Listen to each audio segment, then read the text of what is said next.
Microphone on. Microphone on. Sean, is your microphone on? Speak, Sean. Speaking. Sean is speaking. We're transitioning now. I'm transitioning, Sean. Would I be a pretty woman?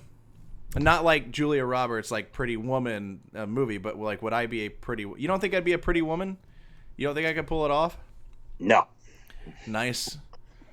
Couple of nice chesticles up top, flowing locks. No.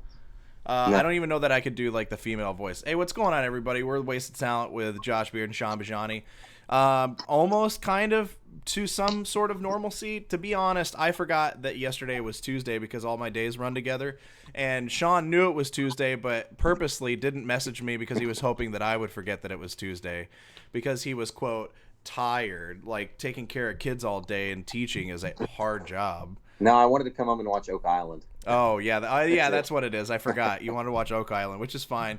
We'll make sure that we'll have some sort of normalcy. Maybe we'll have to switch our schedule so Sean can watch his Oak Island, which actually he convinced me enough and made me intrigued enough by this show to actually record it and check it out. So I'm gonna check it out. What is tell everybody what is Oak Island about? It's called The Curse of Oak Island, and it's about a lost treasure.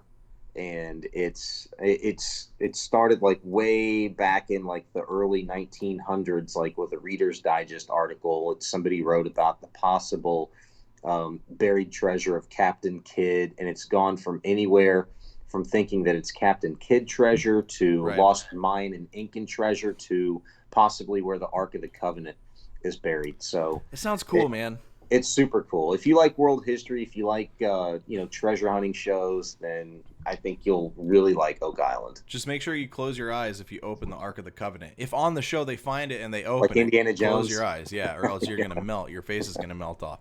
Okay, so we haven't done a show. I mean, like in the last 2 weeks, we've done 2 shows, and both of them were just one was pregame to ALCS Game 5. And one was a pregame to World Series Game 5. And we haven't done a full show since, I don't think. And that's bad. That's how long it's been since we've been able to do a show. So we've got some good stuff to dive into. We're going to start off with the Texans in the NFL, though.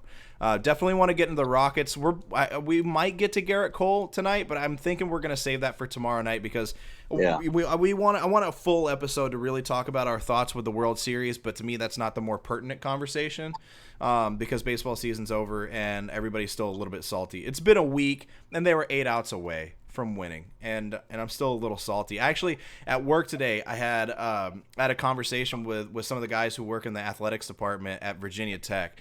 And I specifically wore my Astros hat for this conference call just because I was so salty. I'm just like, I just need you guys to know that I'm still butthurt about this. But yeah, first we're gonna start with the Texans in the NFL, because the Texans looked. I just want to say this first. First of all, they handled the Jaguars 26-3. And I thought that they would win. I didn't think that they would win so decisively. But the thing that they absolutely looked really good. But the thing that surprised me the most, and I put this out on Twitter. I didn't tweet a lot during the game, which is weird for me because usually I have this weird stream of consciousness style of tweeting during games where it's just a thought pops in my head and I have to tweet about it and everybody has to deal with whatever content's flowing out of my brain at the time. But I didn't get to tweet much during the game because I can't remember what the hell we did. We had to go do something, and I started watching the game late, and I was about 30 minutes behind or like 20 minutes behind the entire time. And we were doing crap around the house, and I never got the chance to fast forward and catch up. And so I watched behind the entire time, but I did tweet out at some point like, "Hey, I'm way behind you guys." But the one thing I gotta say is I am incredibly surprised by how well this defense is playing without JJ Watt. It to me, I can't say that the defense looks better without JJ Watt. I've heard people say that a lot already. I've heard people say that the defense looks better without JJ Watt. I will say it looks different, and I think it runs really, really smoothly without JJ Watt, especially that front seven. How about discipline? A lot more discipline. Word. Yeah, that was a key word that I heard used a lot this past week when describing the Texans' defense. I mean.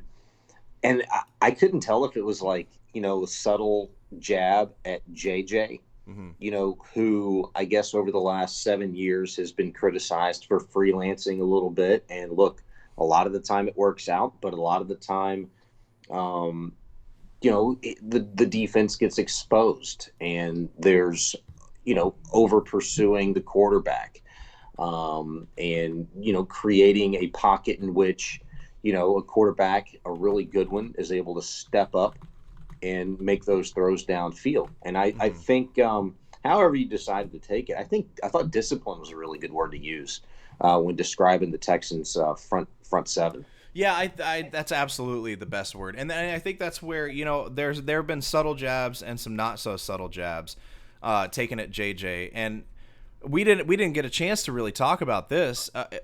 Here's the weird thing: JJ Watt went down for the season, and in prior years, whenever that happened, like, we're all surprised and it's terrible, and it was a doomsday scenario. This time, I don't know what it was. He went down for the season. I was just like, man, that kind of stinks, but Like, I was surprised, and it was still terrible, but it wasn't doomsday. Right, exactly. It's one of those things where you're like, well, this is a less than ideal situation, but we got this.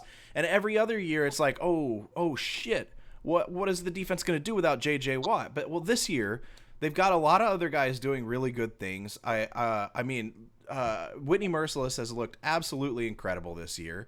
There's Bernard McKinney has looked really, really good this year. I'm trying to think of who else. Garyon Conley had a great day, by the way. Yeah. I just want to say that 3 passes defended and eight solo tackles on the day.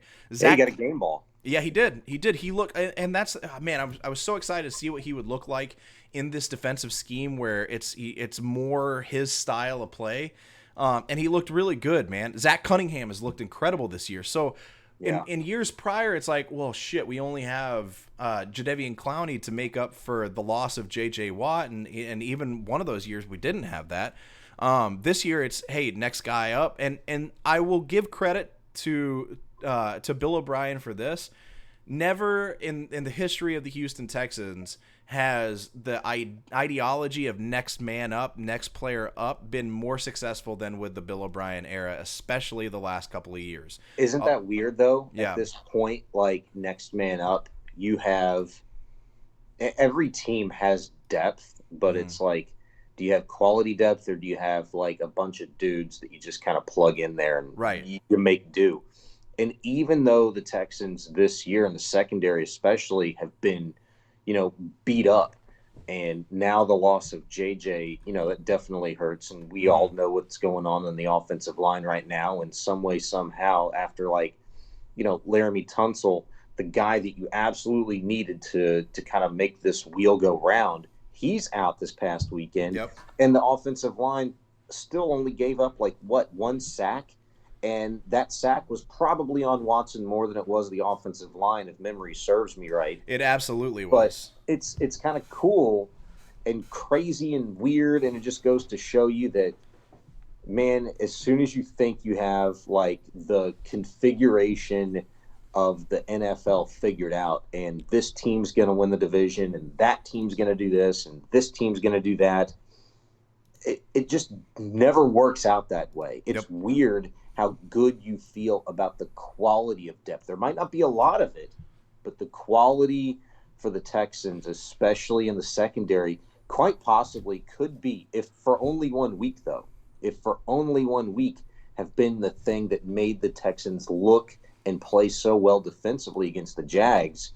It was their secondary, in my opinion, this past weekend. Yep, I totally agree with that, man. I mean, they took a guy in DJ Chark who has looked like every bit the number one wideout in the NFL for the Jacksonville Jaguars, and they held him to only 32 yards. I mean, he was targeted 9 times and only had 4 receptions. That's incredible.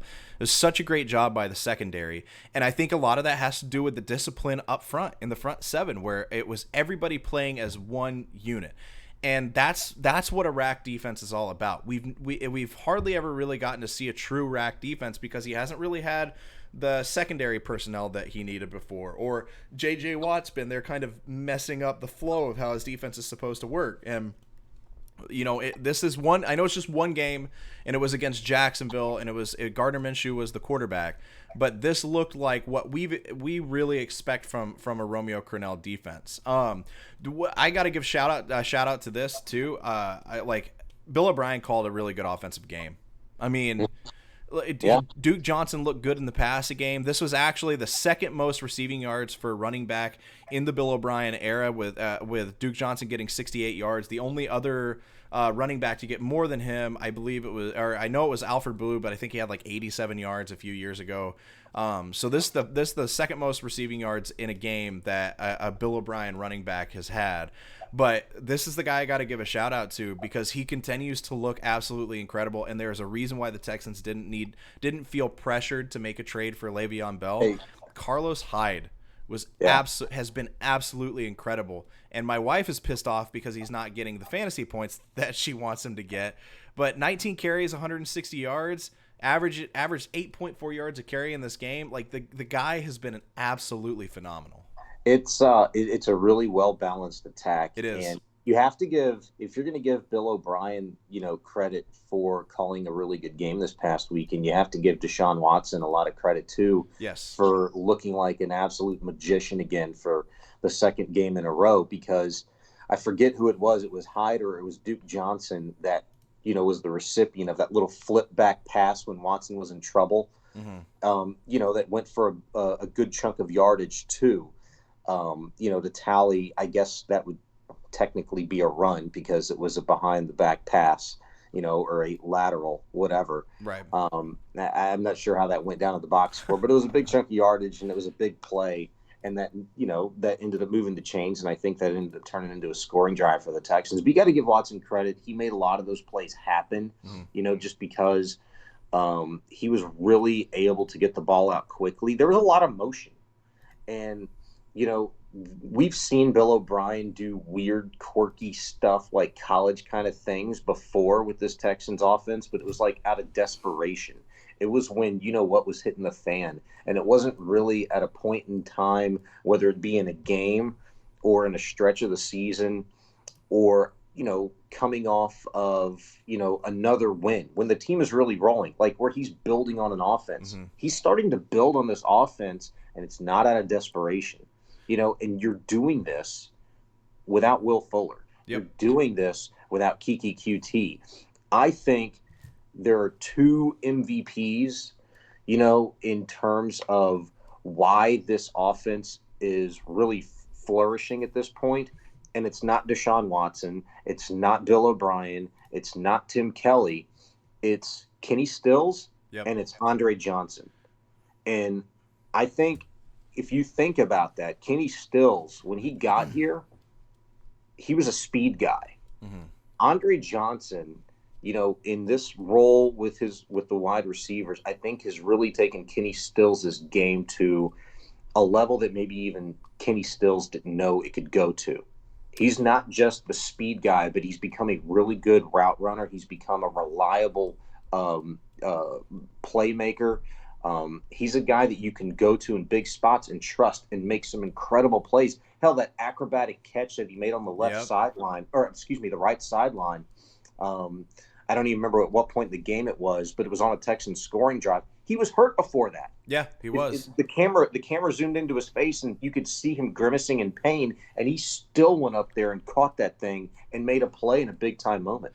You want another guy, too, that it's really coming – this. You know what? Maybe that's the theme of the Texans, is getting at least the 2019 Texans so far, is getting – productivity from the places they didn't expect to get productivity. Carlos Hyde, they just kind of grabbed him from the dumpster, and he's been great. Kenny Stills was just a throw-in the Laramie Tunsil trade, and he's been great. But I mean, the tight end position has been a little shaky. Ryan Griffin's not here anymore. Jordan Thomas was hurt. Kahale Waring is hurt. So then you're like, oh man, all you got is Jordan Akins and Darren Fells. How about Darren Fells, dude? Like he has been absolutely incredible. I thought he was going to get cut in training camp. I thought he was. I think we talked about that at one point. My wife, I think it was week 2 or week 3. My wife was like, I have Darren Fells on my team. Should I keep him or should I drop him? And I was like, drop him. Pick up somebody better. It's Darren Fells, and he's a tight end. You've already got 2 tight ends. You don't need Darren Fells. And every week since then, he's just put up points. But he has been a linchpin in this offense, especially in the red zone.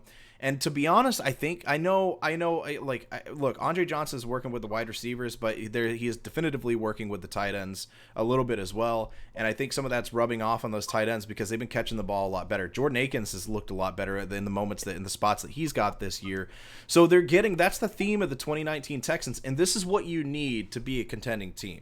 This is what you need to be one of the teams that can beat the Patriots and can beat the Chiefs once Patrick Mahomes get back. You need not just your stars players. You don't want a stars and scrubs. You need your star players and role players that come up big in big spots. And that's what they're getting this year on the defensive side of the ball, on the offensive side of the ball. And it's great to see. And all of that, literally all of that, is being spearheaded by Deshaun Watson as the quarterback, who is the MVP of this team. Bring it back around, though. A lot of those guys that you just mentioned, with Kenny Stills in the Laramie Tunsil trade, Carlos Hyde, Duke Johnson, Bill O'Brien moves. Shut up. He's just saying.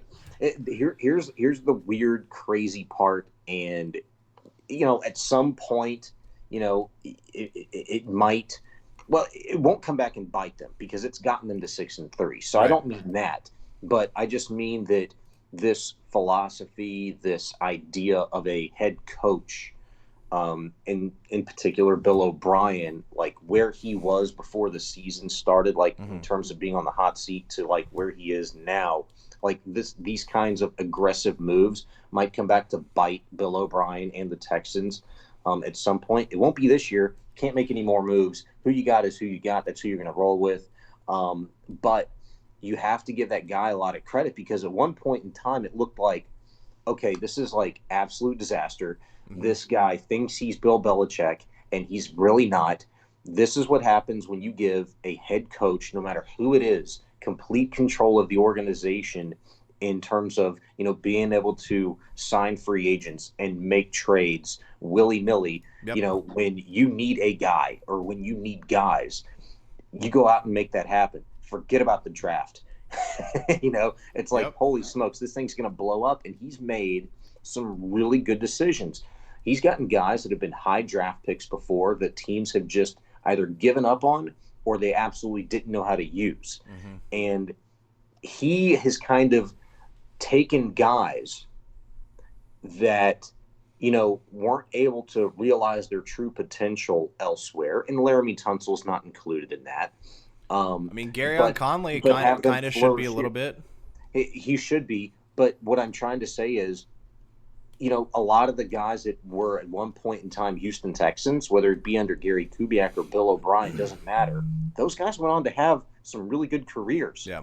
Connor Barwin, Jason Babin, Glover Quinn, who was really good here, but, he got paid and he was a really good player elsewhere too. There have been countless number of guys that have passed through here or been drafted and then flourished elsewhere. It's really nice to be on the other end of that where you get to get those guys that have had NFL experience and have, become veterans in the league, but have really kind of found themselves here. Yep. Tyrann Mathieu is another guy. Wish we could have kept him. But he is another guy that I think has really helped take in the Texans to a different level. You know what I'm saying? I think he did a lot to help. To me, the biggest contribution that he had was that he did a lot to help with the growth of Justin Reed. They needed a leader. They needed a leader and aside he brought from Jonathan Joseph, and he supplied that. But he also was a very good player. He wasn't like Mr. Interception that he was his first, second, third year in the league, with the Cardinals. But he was here and a very productive player, a leader. Guys looked up to him, and he brought a different kind of energy. And I love that. And now, look at Lonnie Johnson. Yeah, he's been out with a concussion, but I love the way that dude plays with like a reckless abandon. I do too. I like Bradley Roby. Garyon Conley just has a completely different kind of swagger. He does. He reminds me a little bit of a DJ Swearinger a little bit, and like the aggressive nature that he plays the game as well, and the excitement too. I'm really excited about him because he was off. He had a rocky start with Oakland, but he was also dealing with injuries. And then the second half of last year, he was one of the best cornerbacks in the league. And it's almost like he was his second half. He was one of the best cornerbacks. And Oakland just gave up on him. He had a bad start to the year. Oakland gave up on him, and now I really do think that Bill O'Brien made a smart move. Look, if you take any one of these moves singularly, I don't really love any one of these moves singularly, right? Except for maybe the Laramie Tunsil trade. But there is a part of it where you can look at it and say, well, he gave up too much. But I do love that trade. But if you take all the trades and all the moves that he's made together, I absolutely love everything that he's done, and it's worked out perfectly. And I saw Hammond tweeted out the other day that Bill O'Brien should win Executive of the Year, and I don't think it's that far off. I mean, he won't because he's not considered the GM. I think I'm dying right now. He's not considered the GM, but he has made the best moves that better moves than anybody else in the NFL throughout the offseason and whenever the season started, and then as the season got underway, he's held off on some moves that he probably shouldn't have made and didn't, and he's made the moves that he needed to make. Also in that tweet, and this is something I want to get to next before we dive into the Rockets and the NBA, because the Rockets played a game tonight, and I want to talk about their issues for a little bit before we close it out. But the in that tweet that Hammond had, he put who he thought the MVP should be this year, and he put that he thinks the MVP this year should be Deshaun Watson. And I'll say this: the case can definitively be made for Deshaun Watson as the MVP. He is I think Bill Barnwell's awards came out, and he had Deshaun as an MVP candidate, but not the one winning it.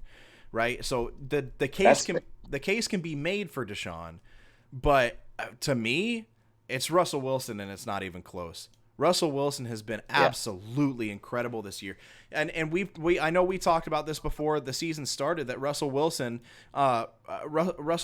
is constantly, every year, at the beginning of every year, one of the most underrated quarterbacks ever, always, every single year. And then people said this year, well, it's a run heavy scheme, or actually last year they said it's a run heavy scheme, he's not going to be that great.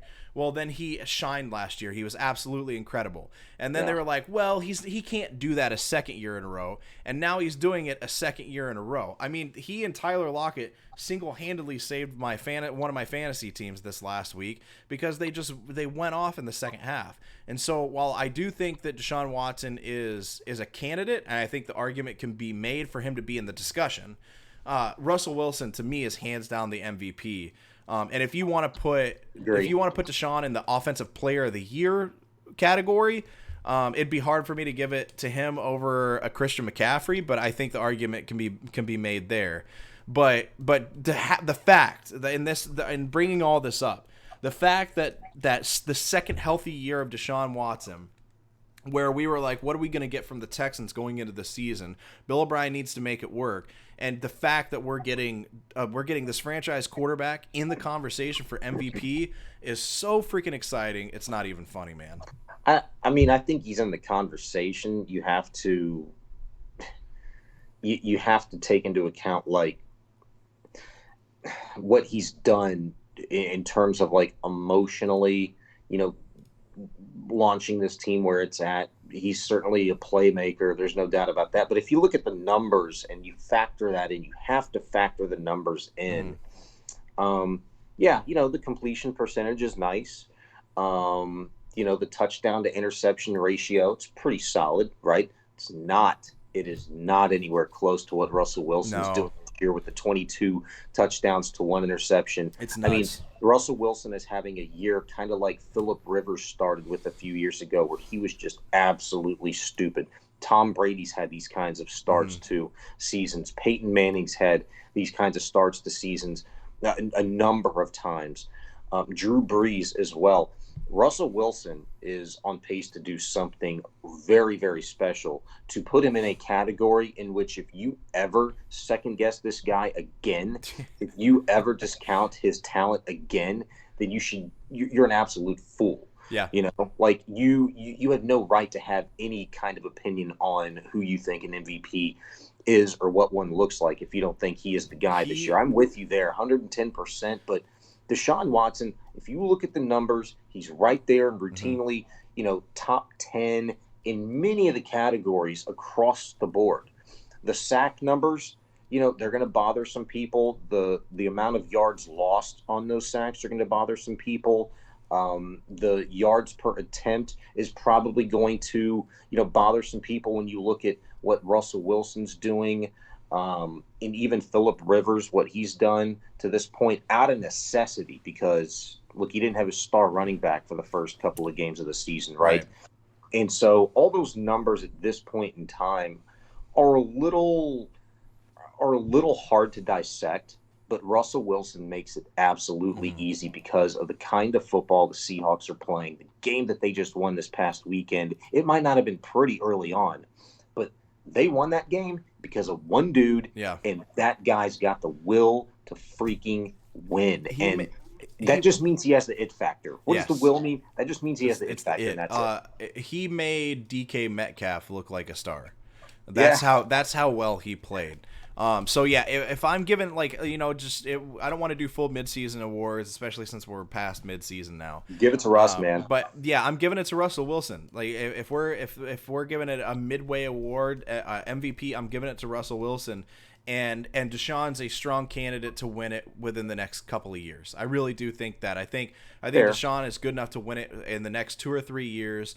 If his weapons can consistently stay healthy at some point ever, probably not, then he has an even stronger chance. But the fact that he's doing it with guys like Darren Fells and Jordan Akins, and there's that little guy DeAndre Hopkins that's helping him out too. But the Texans are 6-3 with Deshaun Watson, and I mean, if you would have told me at the beginning of the season that at this point they'd be 6-3, I don't know if I'd believe it or not. I might, but I don't know if I'd believe it or not. I expected it. I expected it. I expected a Jags game with Nick Foles and not Gardner Minshew, right? So I could see it, and I could say, yeah, I could see that happening, but I wouldn't feel super confident about that. Yeah, I mean, I'm absolutely with you. When I say I expected it, I didn't expect, to play a weakened Kansas City Chiefs team, right, and get that dub there in that environment. I didn't expect to not face Nick Foles with the Jags. I thought they were going to be a really tough opponent. I didn't expect them to win these games the way that they did. Mm-hmm. This version of 6-3 is night and day compared to the 6-3 they were last year. At no point makes me feel I feel so much better. Not even the Brock Osweiler Miami Dolphin debacle game, where they just destroyed them at home, and that game really should have been a lot worse than it was. But that was like the one game, but you really couldn't give that much credence to it because the Dolphins were terrible and Brock Osweiler's terrible. Yep. The only pockmark on the Texans' record this season is losing at home to Carolina and Kyle Allen. Yeah. It's the only game that we can look back on now and say, man, that absolutely shouldn't have happened. But they had a great loss to New Orleans. Then they had there's one, I guess that first Jacksonville game, you could look back on that and be like, yeah, they won, but man, that was a little bit closer than it should have been. But then in week 3, they got their first, I guess if you want to call it a signature win of the season. They beat Los Angeles on the road. Didn't see that happening. I did not see them beating the Chargers on the road. Then they had that stinker against Carolina, and ever since then they've looked good. Even in the loss to the Colts, the offense looked fairly good. It was the defense that struggled and had some issues. But then they go against a Kansas City team where Patrick Mahomes gets hobbled and they're a little bit weakened, and they win on the road at Arrowhead Stadium against Kansas City. They steamrolled the Falcons. Handled the Falcons. Handled them. And now the second game against Jacksonville with Gardner Minshew still in, and they steamrolled through them to go 6-3. So I was really honestly feeling more of like, at this point in the season, more of like a 4-6, not a 4-6, a 4-5 or a 5-4 record at this point. I was not expecting a 6-3, so I am more than happy with that. Real quick, I just kind of want to make this point. I think it was before the season or earlier in the season, we talked about that Kansas City Chiefs game being like the barometer game, Yeah. to kind of see how hot and cold where the Texans are. You And, said like, that, Sean. Own it. That was yours. I'll Yeah, let you have that. I didn't say shit. I was like, I don't know. I don't know, Sean. But you were the one that was like, yo, no, this is the one. And you were right, dude. well, and then they owned it. I mean, they did what they were supposed to do for a team that we thought could be really good, and going against a hobbled Kansas City Chiefs team. I think they played a lot better in that victory than maybe people expected them to. I think people thought they could win, but like the Texans won 11 games last year, they lucked in. They lucked in to some of those W's. They didn't win any game like with any authority, with any conviction, Right. where you said, we got a really damn good team on our hands here. The next game is right after this bye week. It's the Baltimore Ravens. That is the barometer game. That will tell you a lot about this team, and you better be ready for how that Ravens defense is going to attack Deshaun Watson and this offensive line, which you don't know what it's going to look like yet. You don't know what percentage of Laramie Tunsil is going to be back, if he's back at all. You don't know if Kiki's going to get it right this bye week, if Will Fuller's going to make it back, if Lonnie Johnson's going to get out of concussion protocol.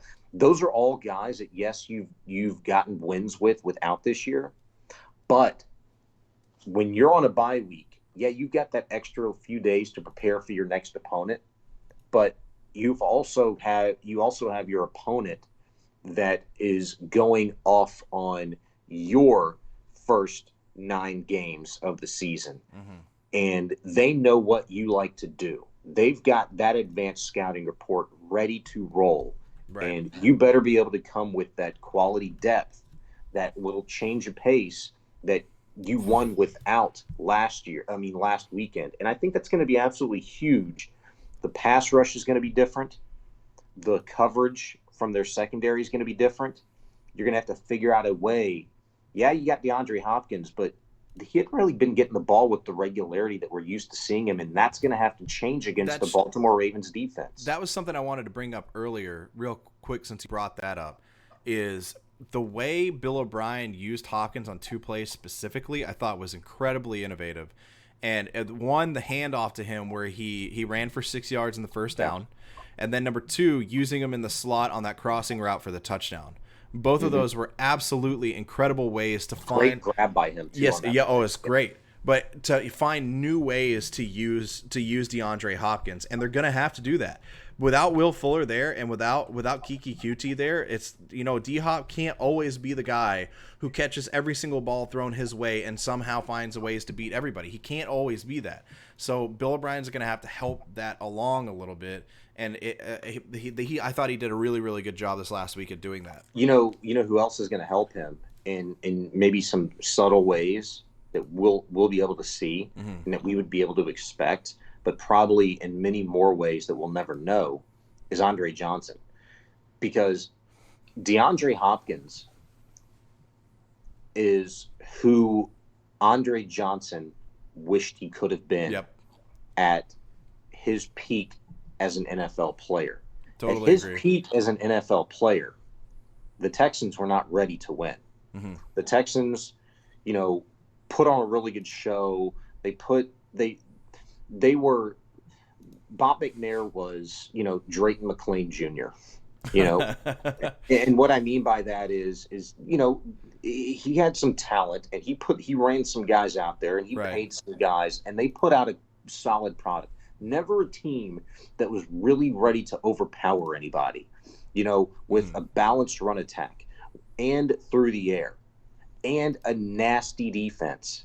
This defense, I've seen flashes. They can be nasty. They can be filthy. And I'm not ready to say that it's a defense that, strikes the fear in the eyes in terms of like a physicality and over, physicalitying anybody. But execution and being gap controlled, like we saw them against the Jacksonville Jaguars, that from an X's and O's standpoint strikes fear in opposing offenses. But back to my Hopkins point, he's Andre Johnson when Andre Johnson was at his peak and wished he could have been used this way. Andre Johnson was, a one-trick pony for the Houston Texans offense. When they needed something, they knew they were going to go to him, but the defense knew they were going to go to him. Yep. And now that you have this athletic, smart quarterback in Deshaun Watson, something that you never had with anybody else, not Matt Schaub, not even close, these pieces are all kind of working together now with weapons around him. At some point in time, I really wouldn't be surprised to see a vintage DeAndre Hopkins type game where he goes off for soon five catches and 150 yards. You know what I'm saying? It's gonna happen. It's gonna happen soon. The same thing happened with Julio Jones last year, where he started off. He was kind of quiet through like the first 8-9 weeks, something like that, and then the second half of the season he just went off. And I really do feel that coming with DeAndre Hopkins. I really feel like that's just going to come along with a healthy offense, an overall healthy offense. That breakout game is going to come. Let's move on from the Texans. I'm excited to have a bye week. I'm excited for the team to have a bye week. But we'll dive into more of the Ravens game next Tuesday or Wednesday, depending on if Sean has shows he has to watch. My God. We'll dive every in Tuesday. Yeah, we'll dive in more. So you said something. I'm trying real hard to not curse too much, and to not be too gross when we do this show. Like, I'm still gonna say shit and ass, but I'm trying to stop the fucks and things like that. You got one. I'm trying to be a little bit less R-rated. But you said you got to come with a lot of depth, and you can't set me up like that, man. You can't. That's not fair. I'm supposed to just let that go without saying anything. I don't even remember saying that. You said that. I will clip it and I will replay it for you on tomorrow night. I'm just gonna have to go back and look at the tape. Yeah, you're gonna have to go. You look at the tape. You're just gonna have to do better.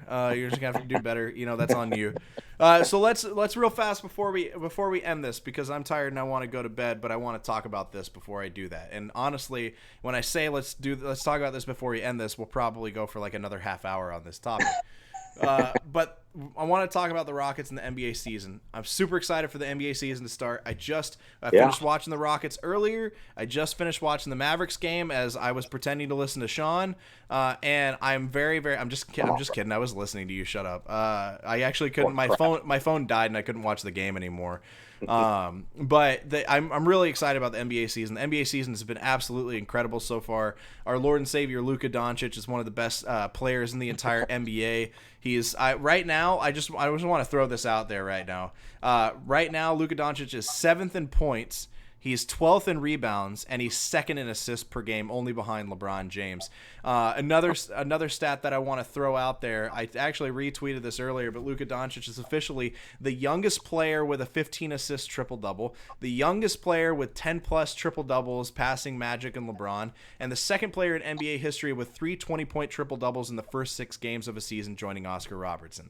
I just need that to be out there before we start talking about the Rockets. He is a great player. And he's going to be a great player for a long time. He is. And that first stat you mentioned, he did it on the same night in the same game as LeBron did it. Yep. I mean, that was incredible. When I saw that night, I was like, I couldn't believe it. I was like, that's something that you can't even dream up. No, I mean, he was on fire that game. Yeah. And I just need to point this out. He was doing it after he took a Dwight Howard chin to the back of his head and was bleeding from the back of his head. He actually had to get 3 stitches after the game, and he did not look right. Like, he looked like he had a concussion. He was still finding ways to dish it and shoot it. I just want to throw this out there. That game was fucking bullshit. I know I said I wasn't going to curse anymore, but fuck that game. The game shouldn't have gone to overtime. Dwight Howard was clearly holding on to Courtney Lee. Courtney Lee couldn't get out to defend the 3-point shot, and that game shouldn't have gone to overtime at all. It should have been over. It should have been a Mavericks win. I just want to throw that out there. But you know who else is a really good player? And who Luka Doncic honestly emulates a large majority of his game after? It's James freaking Harden, man.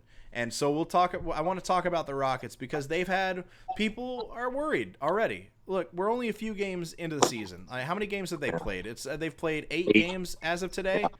And 5 and 3 now. Yeah, we're only a few games into the season. They beat Golden State tonight, 129 to 112. That's how it should go. You should beat Golden State by that much.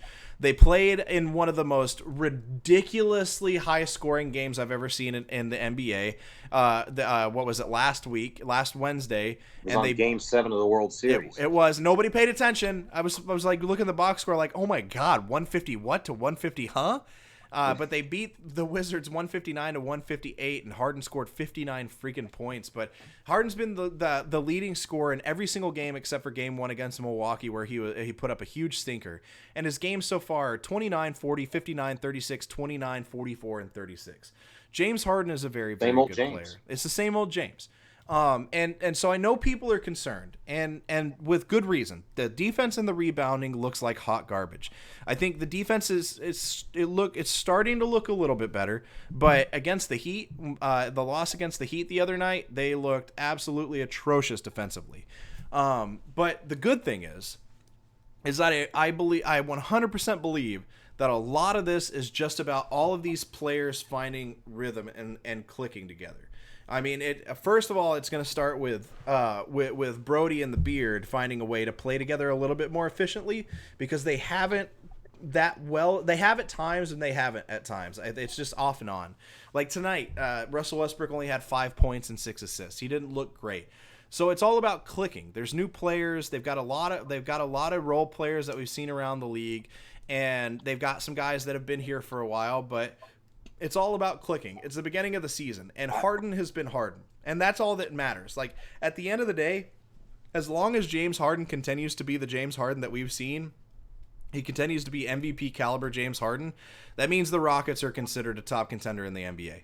It doesn't matter. Like, if you have one of the best players in the NBA, you're going to be one of the best teams. And if you have one of the best players in the NBA and you have a good team around him that at least knows how to play fairly well with him, and they have good chemistry, they're going to be a contender. So I'm not super concerned yet. The defense needs to get better. Rebounding needs to get better. I do think that tonight specifically, Daniel House looked really good on help side defense. He was doing a really good job out in the wing. They need more of that from him. I honestly don't need Daniel House the scorer that much. There's enough scorers on this team between Austin Rivers and Russell Westbrook and James Harden and Eric Gordon. There's enough scorers. What Daniel House needs to be is a specialist. And I care more about him being on point defensively than I do about him being on offensively. But that's the part they need to figure out, though, because chemistry's a given. It's only 8 games in, and preseason's preseason. They're not going to get that stuff figured out then. I mean, it's not Major League Baseball spring training. I mean, you don't have 30 games, to hone your swing and to get your timing and all that stuff down. Like, the preseason is, such a freaking joke in the NBA. It's not even funny. But the number one thing that should concern you is the defense, man. I mean, that comes down to will and effort and energy. Those 3 things. That's it. You have to have the energy to bring the thing that you don't want to do. But the thing that you don't want to do, you have to do it, because when it becomes playoff time, that's when it counts the most. And you can't wait until after a rigorous 82-game schedule and once the playoffs hit to flip the switch and turn it on. You have to play defense. And if there's ever a time to do it, ever a time to show out, to me, in my opinion, it is early in the season to impose your will with the young stud athletes that you have at your disposal. When you have more energy than you're going to have at any point in the season. 110%. Yep. And they don't do it. They don't do it. I can't even call tonight like the most complete game that they've played. Like, it was a good game, but it was the freaking Warriors, and they weren't the Golden State Warriors. They have legit nobody. They have a whole bunch of dudes that used to be, that could be, and that played in college legit like 8 months ago. That's who the Golden State Warriors are. To put this in perspective for everybody real fast, sorry, not to interrupt. I just want to bring this up while I thought of it. The Rockets have the second worst defense in the NBA. That's how bad the defense has been. Mm-hmm. Only one team is allowing more points per game, and that's the New Orleans Pelicans. At 1-6, they're allowing 124.3 points per game, and the Rockets are allowing 121.8. Luckily, they're scoring 120.5, but they're the only team. They're the only team in the top 8 of the Western Conference that has a negative point differential right now, and they're somehow 6th. Uncontested shots, they're among bad. the worst, like bottom 2, bottom 3. Points per game, they're right there. Points per possession, points per 100 possessions, they're god-awful. Yep. But that, to me, defense is one of those things you have to want to do, and you have to bring it every single night, every single possession. Like, sagging off of players, whether it be Harden, Westbrook, Capella is the worst at it. Absolute worst. It's so infuriating. I'm done complaining about it because it pisses me off so much. But it's also about being in the wrong position. Right. You know, I don't expect Capella to face guard anybody outside on the perimeter. You know, he's 6'11", man. Like, you're going to get blown by and you're not going to be able to recover. But it's just about being in the right position, switching, and having the right personnel on the floor. That's why you need to figure this stuff out now. Yep.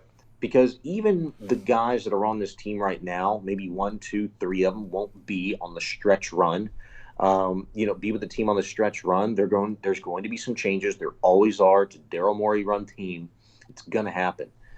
I just want to see it because I know these guys can score. Mm-hmm. Tonight, I will say this. I thought Russell Westbrook tonight, watching him play with that second unit, especially early on in the first quarter when Harden was getting a breather, I felt like that was more about him. I thought Russell Westbrook kind of channeled his James Harden from years past. What he does early in the season, early in games, is Russ took a step back tonight and tried to get those guys in the second unit going, like House and Seth Losha and Tyson Chandler. He took a step back. He could have imposed his will like he can at any point. And that's when you see bad Russ. That's when you see Russ who gets a little careless with the ball, who takes some really bad shots, who, tries to draw, some blocking fouls, and it's a charge and it goes back the other way. He didn't do that tonight. He didn't really look for a shot. He gave up the ball, and the defense has to respect him when he has the ball in his hands. I think tonight was a night where Russ is trying to figure out who he can play with in that second unit. Who's going to be a gamer? Who's going to freaking be a baller? Especially on a night without Eric Gordon. Yep. That's huge. Yep. And it's an opportunity to get those young guys and guys that they feel like Austin Rivers can be and is going to have to be a huge he has to contribute. Yes. He has to contribute because and you're going to see those nights from time to time. Right. Well, and that's the thing is with guys like that, you don't need it from every single one of them every night. You need big games out of Harden every night. You need big games out of Westbrook every night. I would love to see bigger games out of Capella every night. But the beauty of being guys like House and Chandler and Cephalosha and Rivers is you don't have to be that guy every night. Maybe just once a week. Once every 2 weeks, be that guy. But every once in a while, you step up. Players, they're all Will Harris's. They're all Chris Stavinsky's. They're all Joe Smith's. We said we weren't going to talk about the Astros. Don't bring up Chris Stavinsky ever to me ever again. Joe Smith is fine. Stavinsky from 2017. I don't know. You can't. I don't even want to hear his name anymore. I will actually never listen to another Devo song again in my entire life just because I never want to hear the name Devo. They're guys that have to be on when called upon. Yep. And Russell Westbrook and the Rockets tried to figure out who's going to step up, who's going to be that guy tonight. And what better time to try that against the Golden State Warriors team when, my God, like we've been talking for 5 years, like who's going to dethrone the Warriors? Well, nobody. They dethrone themselves. Yeah, they are literally crumbling to dust. Is that your biggest surprise in the NBA so far this season? No. I mean, injuries, what are you going to do? You can't predict injuries and stuff like that. And they've had a bunch with Steph Curry now going down, Draymond Green going down. I'm not surprised by that. Because even if those guys are healthy, the Golden State Warriors are not the Golden State Warriors. Right. They're not going to impose their will in the NBA. like they had in years past. There's too many good teams in the Western Conference alone. The Western Conference is stacked, man. It's stacked, but hey, what else is new? It's just like super stacked now. Yeah. Like the Eastern Conference All-Stars should come from the Western Conference. Yep. You know what I'm saying? Like it's West on West, best on best. It's always been West over East. It's always been that way. It always will be that way. What's your biggest surprise of the NBA season so far, from what you've watched and what you've seen? Like full disclosure, I just want to point out that the Mavericks are literally one shitty non-call away from being number one in the Western Conference, because the Lakers would then be 5-2, not 6-1, and the Mavericks would be 5-1, and at the top of the Western Conference. I just want to point that out there for no reason. Well, you mentioned probably my biggest surprise already, and it's not the Mavericks, but rather the Lakers, because I think, why are you surprised by that? They've got Anthony Davis and LeBron. The Houston and Alex Caruso, the true star of that team. Old man Caruso. Dude, has anybody in the history of professional sports ever repped balding white guys better than Alex Caruso has? It makes me believe I can dunk, Sean. No, there's probably like an old white Chicago Bulls center from back in the day, like Bill Winnington or something. He wasn't flying through the sky. He wasn't flying through the sky posterizing fools. No, man. But that's not fair, because it was a different kind of basketball. Doesn't matter. I hold everybody to today's standards. Full disclosure, like tonight was my second Rocket game that I've watched. Mm-hmm. And the first one was the first game of the season against the Bucks. Ooh, that was a bad one. I thought I was going to be all in against the Miami Heat, and then they legit torched the Rockets in the first quarter the other night, and I just wanted to scoop my eyeballs out. It was awful. Well, I'm done with this. But yeah, I was totally done. I turned it off after, and I don't turn any game off ever. But I was still so salty about the Astros Game 7 loss that I just couldn't. I have not gotten into basketball. I force watched Game 1 against the Bucks, and I thought I was going to be all in against the Heat, and I was like, I can't watch this shit. I turned it off. What game? Tonight was the first game that I really sat back and watched. My biggest surprise is the Lakers, because they seem to be really clicking and gelling earlier than I thought. I expected the Rockets to sputter because it's different. You've got two very similar ball-dominant guys in Westbrook and Harden. I expected it to be an issue. I didn't expect the defense to suck as much. Right. But I'm impressed with what the Lakers are doing. They're playing really, really good. I knew that the Lakers were going to be up there. The only team, and tomorrow we'll discuss load management. At the end of the day, I thought they'd be up there, but not playing this well right out the gate. I figured they would be, and I think what helps that is the fact that Anthony Davis, as soon as he signed with the Lakers, was in Los Angeles for all the rest of the offseason, hanging out with LeBron, playing basketball with LeBron, training with LeBron. Like, they weren't two separate guys that then came together. They were working the entire time, working on the chemistry. And I think another thing that helps that out is the fact that LeBron has had to learn how to get chemistry with other superstars before, and his experience doing that with the Heat and Dwayne Wade and Chris Bosh, and then again when he went back to Cleveland with Kyrie Irving and Kevin Love, I think that helped him. Like, hey, I know what needs to happen. As annoying as that as for better as or worse, he is. though. Yeah, absolutely. I even think last year helped him. Going through all of that crap, the distractions, yes. But forget about star players. Just learning how to play with different dudes. Yep. Like Lonzo Ball, Rajon Rondo, Lance Stevenson, that debacle from last year. Mm-hmm. Yeah, they were all distractions. They were all turds, and it was one big giant mess within the first week of the season. It was just a disaster. That helped him, and you and I had a really long, super combative discussion about that last year as it was going on. Yeah. We in studio, you and I did I forgot about a that. number of shows, and I told you that LeBron James is all in, and it's a part of the process. He is not comfortable with anything that has to do with his legacy to this point. It's just getting it right, and he's going to be the king of LA once again. And not once again, but he's going to be the next king. He's going to be the next king. Yeah. You know what I'm saying? Yeah, and you were right. Shut up. Why do you have to point out all the times that you were right and I was wrong? Because I'm very seldomly right. I am going to take a piece of paper and I'm going to start writing down every single time that every time I'm right and you're wrong, and I'm going to bring it up as many times as I can. But no, you were right. Like it looked, but last year he looked like a guy that had checked out. But there were distractions everywhere. He couldn't get these young guys to get on board. And last week they're already talking about how old he is. Looks. And dude, like, shut up! And then he imposes his will. That game against the Mavericks, it was like it was the turnaround. I mean, I guess you can't really say it was the turnaround of the season, but that was the one it clicked. Like people were talking about, oh, how is LeBron going to do against Luka? And now it was a great battle between the two of them, but LeBron imposed his will on that team. He did whatever he wanted to do at the end of the game. It took old man James 6 games into the season to get going. Well, it doesn't help when it doesn't help when the motherfucker's hair plugs are falling out of his head. All right, like his hair looks crazy, and it looks like his hair is falling out like in the middle of games. So that doesn't help that reputation. Start the season. It was like, dude, he stepped his game up. Like his hair guy is like really stepped his game up. But it's falling out in the middle of games, man. It's terrible to watch.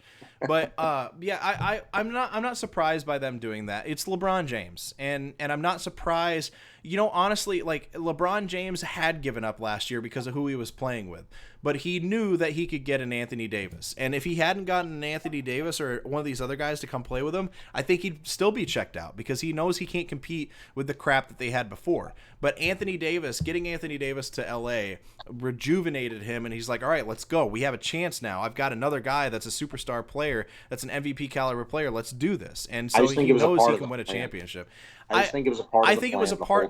I don't disagree with that. I think it was a part of the plan, but if the plan had gone awry, I still think he would be a checked out dude. But with good reason, I would be too.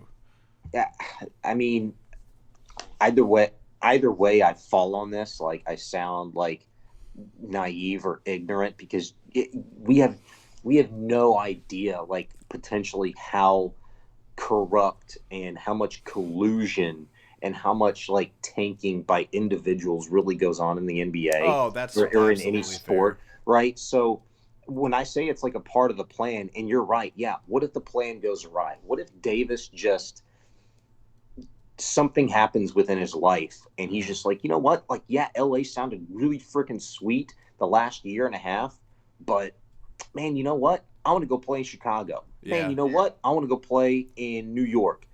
Like that stuff could have happened, like or whatever. You know what I'm saying? Yeah. But if that did, and he didn't get Davis, if LeBron James didn't get Davis, maybe he gets somebody else. Like there's always a plan. Jimmy Butler would have been there. Yeah, that's absolutely true. That's totally fair. My two surprises for the season before we close this out. How long have we been going? I have no clue. We've been going for a decent amount of time. Don't care. We've been going for 57 minutes.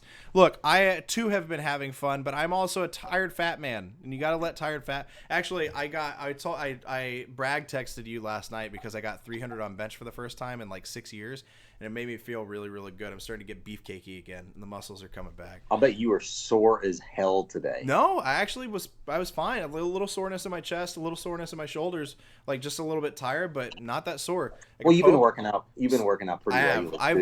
I've been working. I've been lifting and working out regularly for a while, but I've ramped up the lifting slowly over the last 2 months, and so my body was the only part of my body that I haven't done that with is my legs, and I went way too hard with my legs a couple of weeks ago, and it took me over a week to fully recover from that. But yeah, I was pretty happy. Anyway, enough humble brags. Oh, what were you gonna say?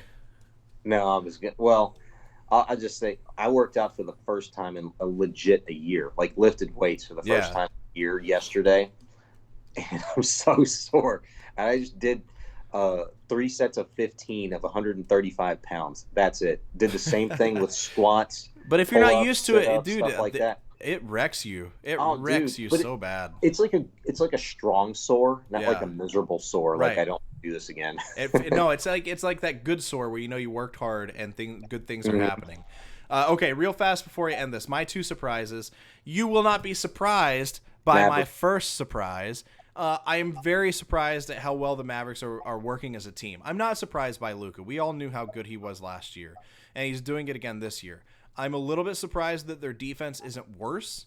Their defense isn't great, and I really truly think that they're going to make a play for a guy, But I really do think that they're a 3-and-D guy away from being a legitimate contender in the Western Conference. Like I said, they're one non-call away of if that foul gets called at the end of the Lakers game, they're number 1 in the Western Conference. Now, I'm not saying they deserve to be number 1 in the Western Conference. It's just how it worked out. But them being 5th, 6th, I could see that happening. They'll be in the mix. They are definitively going to be in the mix.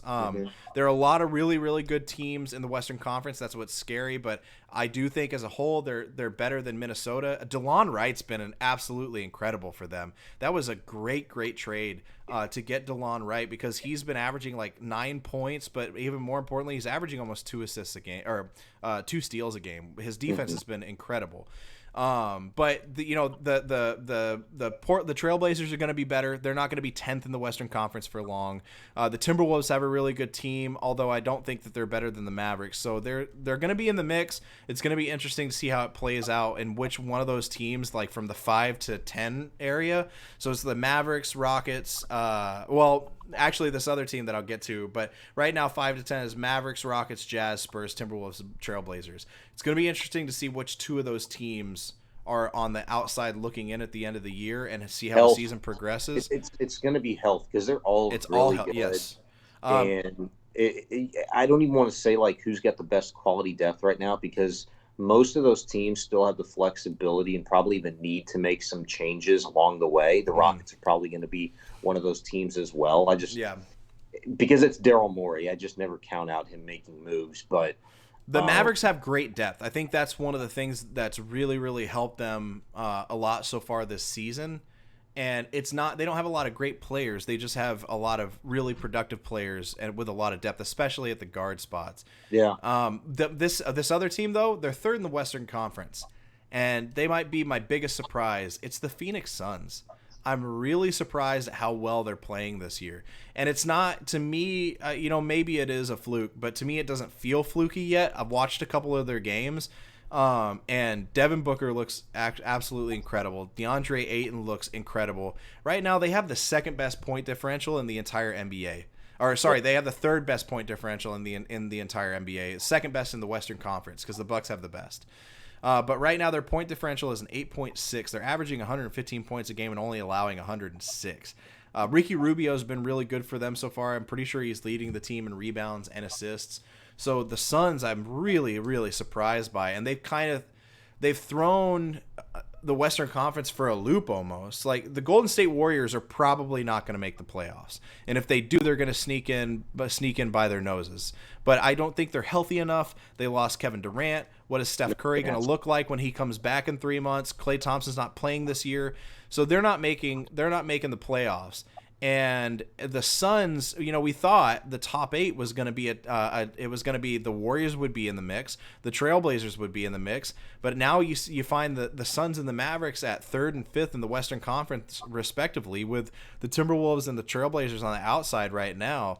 Man, it's gonna be interesting to watch to see how the Suns play out for the rest of the season and how the Western Conference plays out for the rest of the season. The Eastern Conference is about what we thought, but the Western Conference is gonna be fun. You saw the Suns coming, man. Oh, for sure. Yeah, it's just I'm really surprised that they're 3rd and they're playing as well as they are. Acquiring all of that talent that they had over the last few years. I mean, you saw it coming. It's just a matter of when.